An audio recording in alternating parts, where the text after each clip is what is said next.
여러분 안녕하십니까? 경제 현장 오늘 시작합니다. 윤석열 대통령이 온라인 플랫폼 독과점 기업을 겨냥하면서 플랫폼 경쟁 촉진법을 신속히 추진해달라고 밝힌 후에 관련 입법의 속도가 붙는 모습입니다.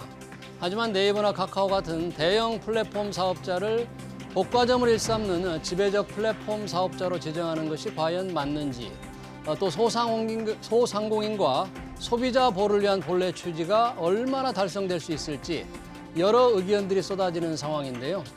우리가 하루에도 몇 번씩 들여다보고 또 사용하는 온라인 플랫폼의 독점적 폐해, 얼마나 심각한지, 어떻게 개선할지 집중 진단해서 자세히 짚어보겠습니다. 유튜브 실시간 댓글 의견 주시면 토론에 반영합니다. 경제 현장 오늘입니다.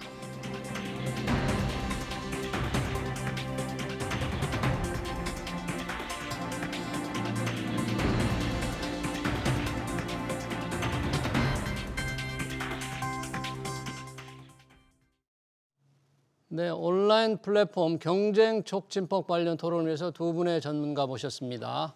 가천대 경영학부 전성민 교수, 그리고 민주사회를 위한 변호사 모임 박현용 변호사 나오셨습니다. 두 분 어서 오세요. 네, 반갑습니다. 자, 이 정부가 대형 플랫폼 기업을 대상으로 경쟁 제한 행위를 금지하는 플랫폼 경쟁 촉진법, 아직은 이제 가칭인데 이걸 제정키로 발표를 했습니다. 플랫폼 회사들 좀 긴장하는 모양인데 우선 왜 이런 새로운 법을 제정하려고 하는지, 전 교수님, 왜 정부가 이 플랫폼 경쟁 촉진법을 왜 제정하려고 하는 겁니까, 이게? 이게 최근에 이제 소상공인들이나 이렇게 민생 부담이 굉장히 좀 있어서 이런 것들을 좀 플랫폼에 대한 이제 규제를 좀 강화함으로써 이런 문제를 좀 해결해 보려고 하는 취지라고 이해하고 있습니다. 예, 플랫폼 기업에 대한 규제를 강화한다. 그런 요구가 업계들에서 좀 많이 지금 나오고 있는 상황이기 때문에 정부가 이런 법을 지금 내놓은 건가요? 예, 그렇습니다.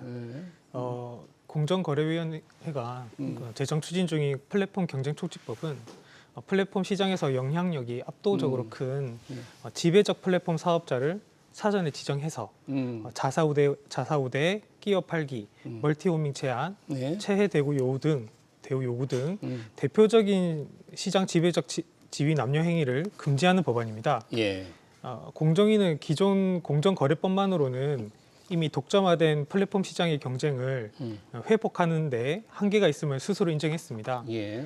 이에 제정안을 통해서 신속하게 대응하고 사전 예방 효과를 제고함으로써 스타트업 등 다른 플랫폼들이 자유롭게 경쟁하고 소상공인 소비자들이 혁신의 성과를 누릴 수 있는 시장 환경을 조성하고자 하는 것입니다. 그러면 우선 뭐 대형 거대 플랫폼 기업하면 카카오, 네이버 이런 게 떠오르는데 이 법이 제정된다면 어떤 플랫폼 사업자들이 대상이 되는 거예요?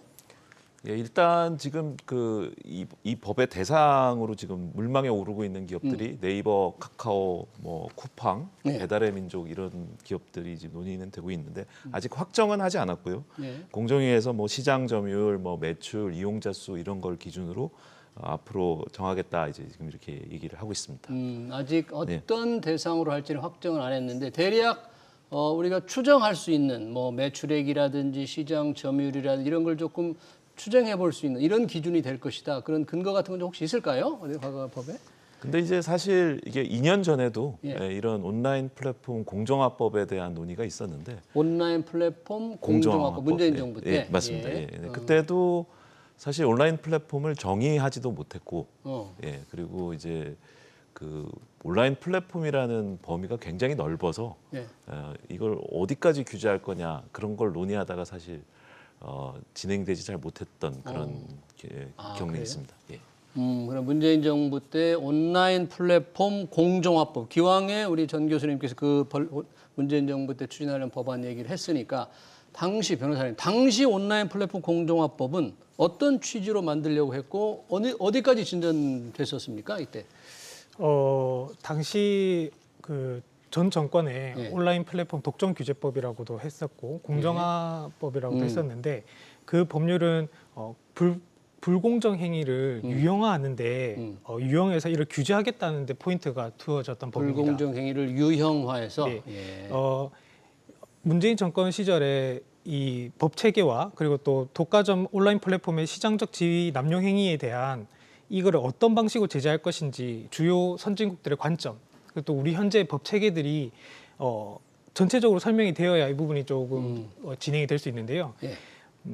우리나라 법 체계는 대리점법, 그리고 하도급법, 그리고 가맹사업법, 그리고 대규모 유통법 등 유통 관련된 여러 분야를 각각 나누어서 법률을 따로 규정하고 있습니다. 당시에 전 정권에서는 이러한 법 체계를 유지한 상태에서 예. 중개 거래에 관련한 특별법 성격으로 우리 교수님께서 말씀하셨던 온라인 플랫폼 공정화법을 이제 제정하려고 했던 것이죠. 예.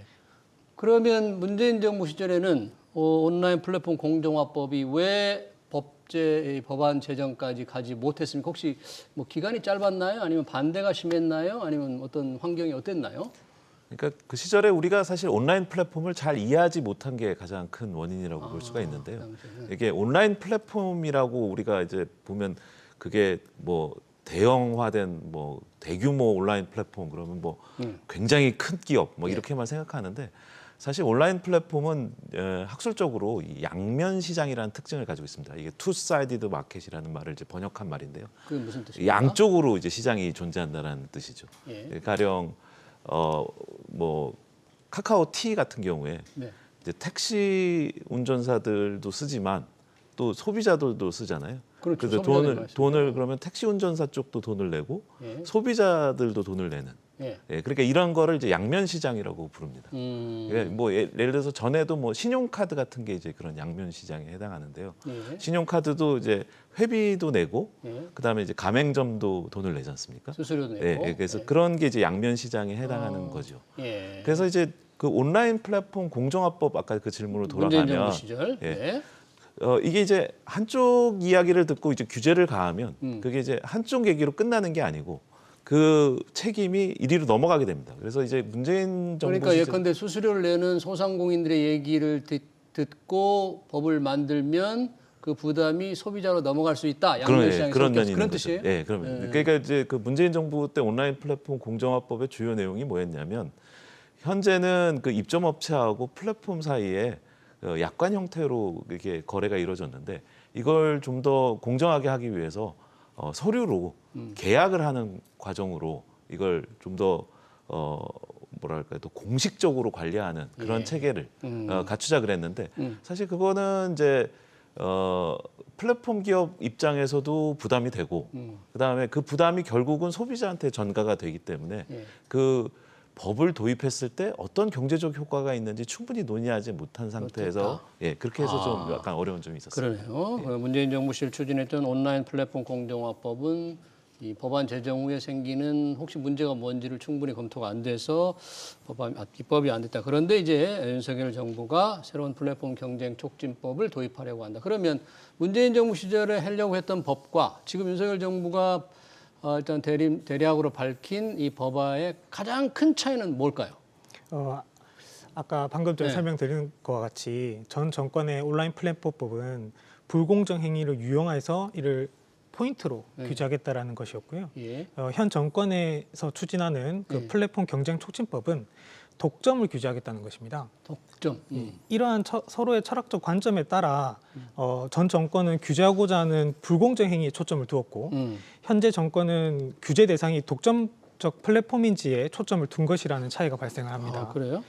그렇다면은 현 정권이 추진하는 플랫폼 경쟁 촉진법이 독점을 어떻게 규정할 것인가가 쟁점이 될 텐데요. 독점을 어떻게 규정하느냐?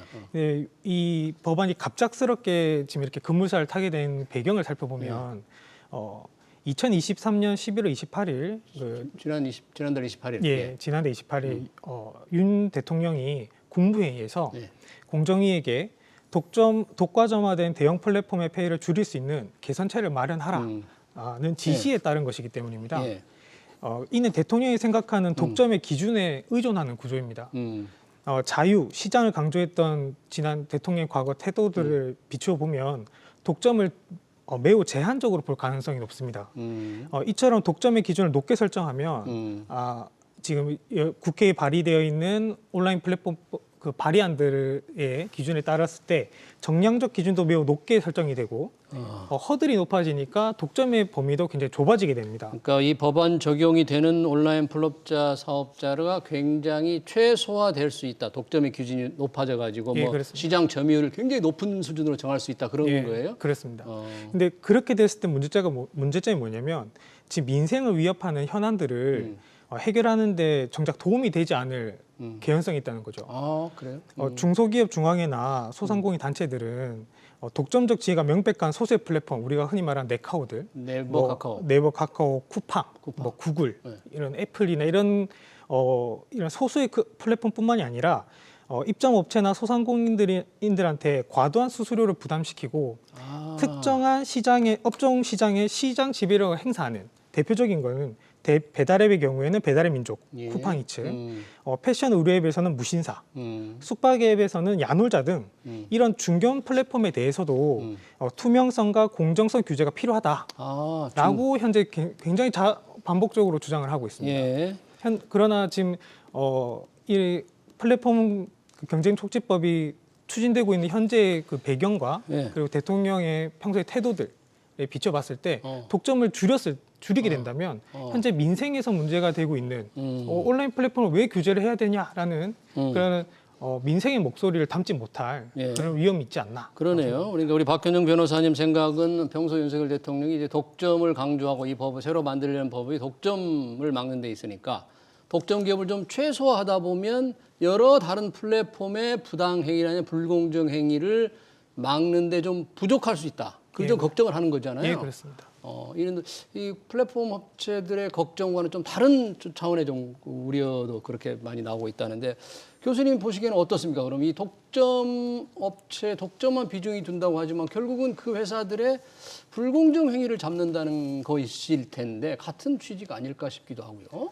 그러니까 뭐 독점은 사실 플랫폼 기업의 또 그것도 속성이기도 한데요. 왜냐하면 이제 네트워크 효과라는 게 있어서 많이 모이면 모일수록 이제 더 여러 가지 장점을 갖는 게 이제 온라인 플랫폼의 특징입니다. 그래서 그런데 그런 독점을 추구하다 보니까 독점 자체가 이게 나쁜 것처럼 인식할 수가 있는데 사실 더 문제는 뭐냐면 독과점적인 지위를 남용해서 지금 말씀하신 대로 무슨 수수료를 너무 지나치게 한다든지 혹은 불공정하게 자기하고 특수관계에 있는 그런 거래업체한테 뭐 혜택을 준다든지 이런 게 이제 문제가 될 텐데요. 그렇죠. 예. 그런데 그게 이제 지금 사실 이번에 입법을 하게 된 큰 이유 중에 하나는 이제 전 세계적으로도 이런 좀 움직임이 있고 특히나 유럽에서 디지털 마켓 액트라고 불리는 디지털 시장법. 디지털 유럽에서. 시장법. 이게 이제 통과되고 이제 시행되는 거에 이제 많이 영향을 받은 것 같은데요. 그걸 조금 벤치마킹을 한 겁니까 우리가? 예, 그렇습니다. 근데 이제 굉장히 이제 플랫폼 산업 쪽에서는 이제 걱정이 많은 게 이게 이제 유럽은 사실 자국의 플랫폼이 없습니다. 유럽은. 그러니까 글로벌 플랫폼이라고 불리는 흔히 우리가 빅테크 기업이라고 부르는 회사들이 다 대부분 미국 회사들이고, 그래서 유럽에서 마련한 이 법은 사실 그 자국의 플랫폼이 없기 때문에 글로벌 플랫폼에 많은 규제를 이제 가하려고 했던 법인데 그걸 많이 참조해서 사실 법을 만든 면이 있습니다.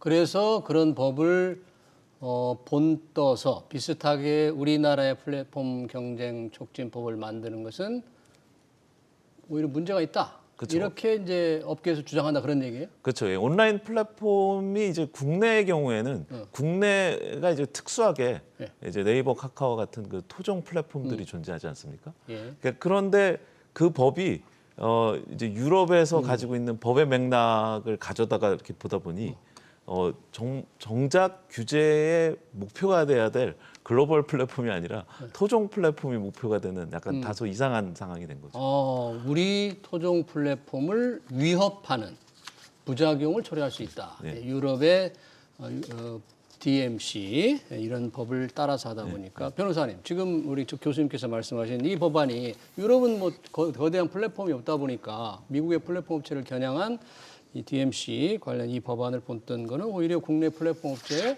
위협하는 시장을 좀 어렵게 만들 수가 있다. 이런 업계의 주장에 대해서는 어떻게 생각하세요?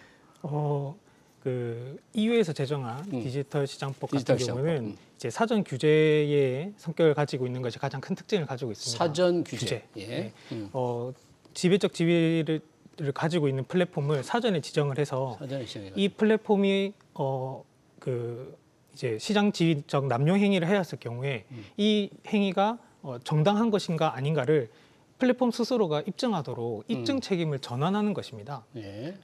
너가 이 행동을 했는 게 위법해라는 것을 우리가 수사기관이나 규제 당국이 증명했지 않았습니까? 그렇게 됐을 때는 이게 너무 오랜 시간이 걸리다 보니 이거를 빠르게 그 시장 변화를 네. 반영해서 이걸 빠르게 규제할 수 있도록 빨리 시정 조치를 할 수 있도록 규제보다는 시정 조치를 할 수 있도록 이제 관점의 변화를 준 것이 바로 디지털 시장법이라고 보시면 됩니다. 예.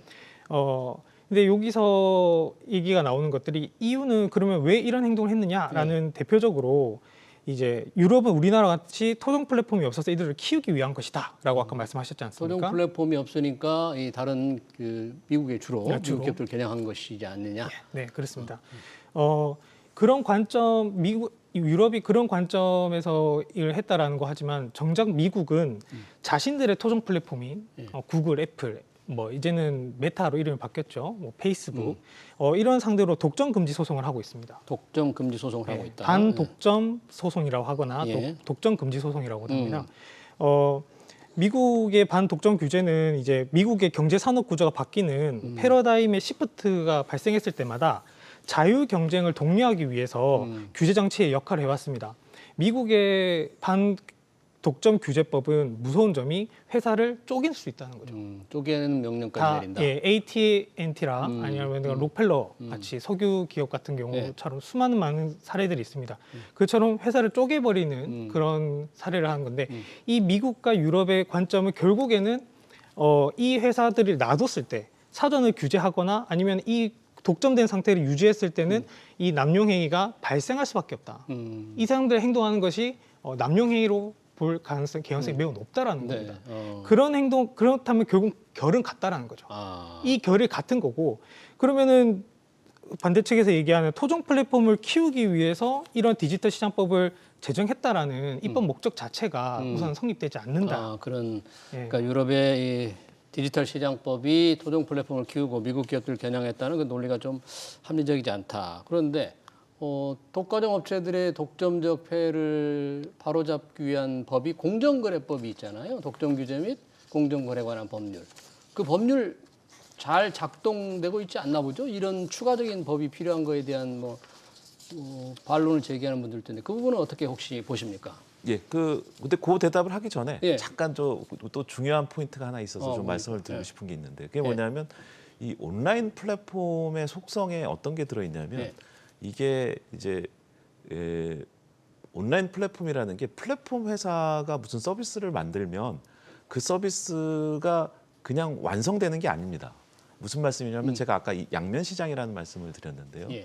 그래서 온라인 플랫폼에서 무슨 서비스를 만들면 뭐 예를 들어서 네이버 같은 경우에 예전에 우리가 기억했던 네이버하고 지금의 네이버가 많이 달라졌잖아요. 그게 달라지는 게 네이버 회사가 고치는 면도 있겠습니다만 사용자들이 지속적으로 인풋을 주거든요. 그러니까 사용자들 이렇게 고쳐주세요, 저렇게 고쳐주세요.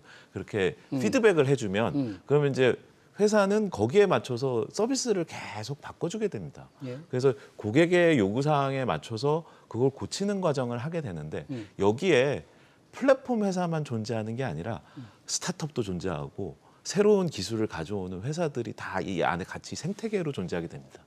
그래서 그냥 일반적인 그 경쟁법 관점에서 이렇게 규제를 하게 되면 이런 혁신에 관련된 문제가 아주 커진다. 이런 주장이 나올 수밖에 없는 거죠. 혁신을 가로막을 수 있다. 그런 그렇습니다. 걱정이 있다 그런 거예요. 네, 맞습니다. 그래서 이런 새로운 공정 경쟁 촉진법에 이 플랫폼 사업자들, 스타트업들의 혁신을 가로막을 우려가 크다. 크죠. 예.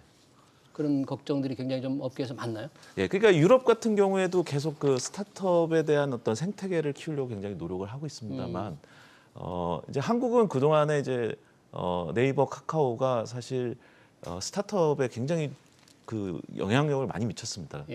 요즘 뭐 창업하는 창업자들, 저도 작년까지 이제 벤처 창업 학회장이었는데요. 그 스타트업 심사를 가면 써오는 사업 계획서의 80~90%가 온라인 플랫폼 만들겠다고 써오고 있습니다. 근데 이제 그런 회사들이 목표가 저 코스닥 상장하겠습니다. 그런 게 아니고요. 예. 요즘은 네이버 카카오의 회사를 팔겠습니다.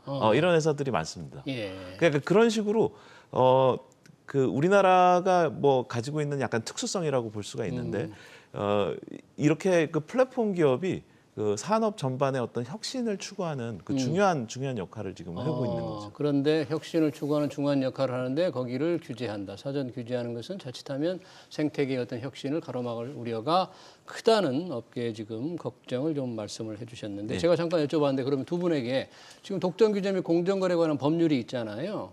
그 법률이 잘 만들어져 있는데 그게 다 독과점 사업자의 이 지배적 남용 행위를 막기 위한 건데 그 법으로는 도저히 안 되는 거예요. 네이버 카카오 규제가.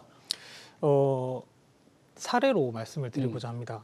그러니까 네이버가 이제 2015년 2월경 예. 경쟁 사업자인 카카오의 시장 진입을 천안하고자 예. 멀티 호밍 제한 행위를 하였습니다. 네. 공정위는 그로부터 6년이 지나서야 음. 시정명령 과징금 부과 처분을 하였고요. 아. 그 사이에 카카오는 이미 부동산 플랫폼 시장에서 이미 퇴출되었고 예. 네이버는 현재에도 시장을 지배하고 있습니다.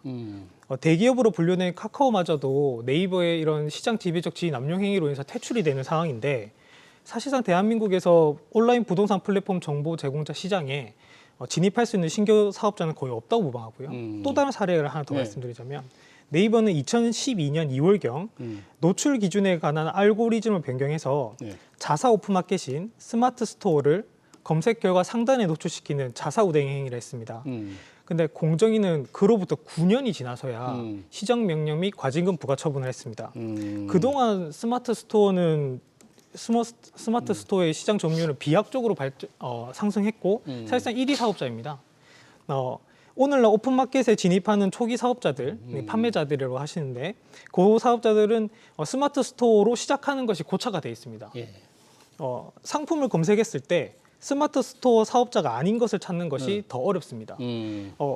쿠팡이 물류 배송 서비스로 차별화를 둘 수 없었던 배경이 바로 이 부분입니다. 예. 쿠팡은 온라인 플랫폼보다 물류 서비스 플랫폼이라고 평가받고 있는 상황입니다. 이러한 배경이 있었기 때문에 네이버는 이미 그 시장을 장악해 버렸다는 거죠. 9년의 시간 동안. 그러니까 쉽게 말하면 온라인 플랫폼 회사들의 성장 속도가 워낙 빠르기 때문에 현재 공정거래법으로 이 부당행위를 시정하는데 너무 시간이 오래 걸려서 이 온라인 플랫폼 사업자들만 딱 타겟하는 법이 필요하다. 간단히 얘기하면 그런 지금 표현을 말씀해 주신 건데 그렇습니까? 이 법으로 이걸 고쳐 나가고 개선하고 처벌하는데 조금 확실한 현저 이렇게 한계가 있는 겁니까?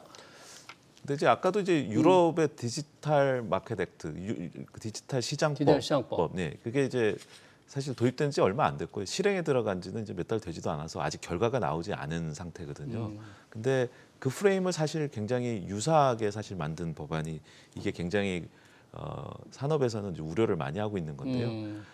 예를 들자면 이제 아까 이제 우리나라의 토종 플랫폼이 영향을 받은 사례를 하나 말씀드려보면 토종 플랫폼이 영향을 받은 사례 어떤 사례가 있어요? 판도라 TV라고 예전에 있었습니다. 판도라 TV. 그거 이제 동영상을 유통하는 뭐 지금은 다들 유튜브로 다들 이제 동영상을 보시게 될 텐데 판도라 TV가 사실 시장 점유율이 훨씬 높았었습니다.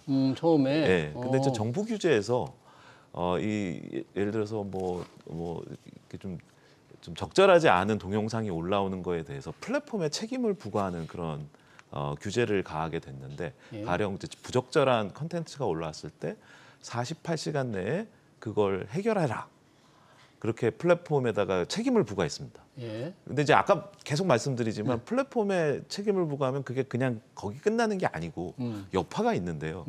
그러니까 어떤 일이 벌어졌냐면 판도라 TV에 동영상을 올리던 사람들이 전부 유튜브로 옮겨간 겁니다. 판도라 TV 정말 그러고 보니까 생각이 나네요. 그래서 이제 이 뜻하지 않은 결과가 나타나기 때문에 정부의 어떤 규제 정책은 상당히 신중해야 되는데 이게 이제 그 온라인상에서 이 서비스에서 저 서비스로 옮겨가는 거는 몇 번의 클릭만으로도 갈 수 있기 때문에 이거 굉장히 조심해야 된다고 봐야죠. 그래요. 이 판도라 TV 사례를 들어서 이 온라인 플랫폼의 규제를 좀 신중해야 된다 그런 얘기인데 일부는 우리 정부가 지금 제정하려는 이 플랫폼 공정화법에 대해서 이게 이 통상 이슈가 될 수 있다.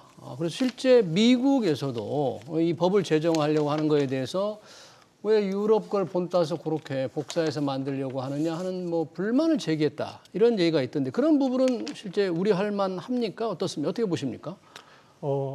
우리나라는 플랫폼 독점 규제, 특히 사전 규제에 있어서는 후발주자입니다. 예. 우리나라보다 먼저 플랫폼 독점 규제법을 도입한 국가 중 통상 이슈로 번진 사례가 있는지 오히려 묻고 싶고, 아울러 우리나라는 이미 구글의 인앱 결제 강제를 금지하고자 네. 전기통신사업법을 일부 개정해서 규제한 바 있습니다. 하지만은 그때 미국과의 통상 마찰 이슈는 없었습니다. 이 온라인 플랫폼법 제정을 반대한 측에서 통상 이슈를 우려하는데 그 전제가 구글, 메타 등 주요 플랫폼이 법에 적용되므로 미국과의 통상 마찰이 발생할 가능성이 있다라는 내용이죠. 그러니까 이는 국내 기업을 보호하기 위해서 해외 기업만 엄격한 규제를 할 경우에 발생을 합니다. 그런데 반대 측은 동시에 어떤 주장을 또 하냐면 국내 기업만 규제한다면 역차별이다라는 주장도 합니다. 국내 기업만 규제한다면 역차별이다. 역차별이다. 아까는 해외 기업이 적용이 되면은 통상 마찰이 일어나고 국내 기업만 규제한다면 역차별을 주장하는데 이는 마치 온라인 플랫폼법이 국내 플랫폼, 외국 플랫폼 중 하나에게만 적용되길 바라는 듯한 의도가 느껴지고 그러면 국내 온라인 플랫폼 회사들, 구글, 메타가는 해외 온라인 플랫폼 회사들의 동시에 이 법이 적용되는 거잖아요. 그렇습니다. 실제로는 그렇게 예, 되면 혹시 업계 생활하는 통상 이슈 걱정은 없나요? 좀 기웅인가요?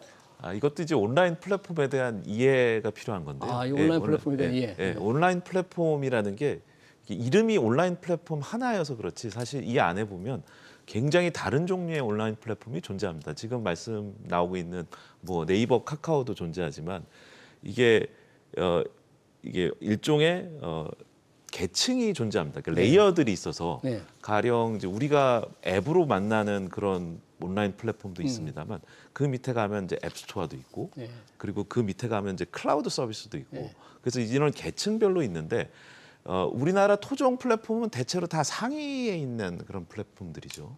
근데 이제 아랫부분에 있는 플랫폼들이 사실 돈을 많이 벌고 수익도 많이 내고 있고 그런 기업들인데 대체로 다 지금 글로벌 플랫폼이라고 불리는 기업들입니다. 그래서 아까 앱스토어 말씀을 해주셨는데 이제 앱스토어에 대해서 이제 규제를 가했습니다만 사실 그게 지금 규제가 지금 거의 실효성이 지금 없는 상황입니다. 실효성이 없어요? 예, 지금 구글 앱스토어에 대해서? 구글에서 이제 뭐 다른 결제를 이렇게 뭐 허용하라 이런 규제였는데요. 실제로는 이제 그 규제를 통해 가지고 실제로 그 수수료율이 크게 떨어졌냐면 그렇지 않은 상황이 있어서 그러네요. 이 플랫폼 공정 촉진법을 얘기하다 보니까 좀 업계와 실제 이걸 원하는데 생각이 좀 많이 다른 것 같은데 짧게 한번 그러면 지금 이제 법안이 앞으로 많은 절차를 좀 거쳐야 되잖아요. 어떻게 하면 독점적 폐해도 잡고 거기서 영업하는 소상공인들 보호할 수 있는 방법, 이 법안 제정과 관련해서 어떤 게 좋겠다 좀 제안을 하신다면 두 분 한번 짧게 좀 부탁합니다. 어떻게 하면 좋겠다. 먼저 이 플랫폼을 보호하느냐 규제하느냐에 대한 부분은 먼저 영구 불변한 혁신은 없습니다. 어떤 뭐 과거 전통적인 온라인 플랫폼사처럼 했던 독점들이 있었죠. 혁신은 자연 독점을 낳습니다만 독점이 심화되면은 이거를 깨줘야 새로운 혁신이 나타납니다. 그래서 이 법이 좀 필요하다. 그렇게 좀 깨기 위해서 교수님 어떻게 좀?